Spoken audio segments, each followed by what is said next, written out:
गडचिरोली जिल्ह्यातील धानोरा तालुक्यातील जप्पलताई येथील आश्रमशाळेत 10 ऑगस्ट 2026 रोजी सकाळी सर्पदंशाची गंभीर घटना घडली।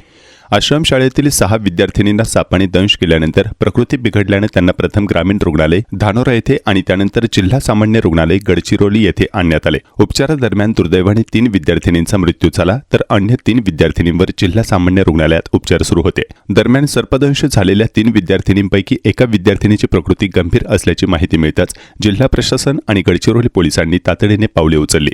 विद्यार्थिनीला अधिक चांगले आणि अत्याधुनिक उपचार मिळावेत यासाठी हेलिकॉप्टरच्या मदतीने नागपूर येथील जेएमसी रुग्णालयात एअरलिफ्ट करण्यात आले। विद्यार्थिनीला वेळेत अत्याधुनिक वैद्यकीय सुविधा उपलब्ध करून देण्यासाठी आरोग्य विभाग तसेच संबंधित विभागांशी समन्वय साधून तातडीने उपचाराची व्यवस्था करण्यात आली आहे।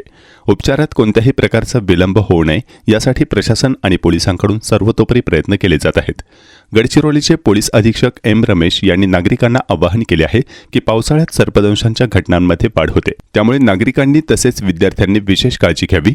सर्पदंश झाल्यास कोणत्याही प्रकारच्या अंधश्रद्धेला किंवा झाडफुकीला बळी न पडता पीडित व्यक्तीला तातडीने जवळच्या रुग्णालयात दाखल करून आवश्यक वैद्यकीय उपचार मिळवून द्यावेत।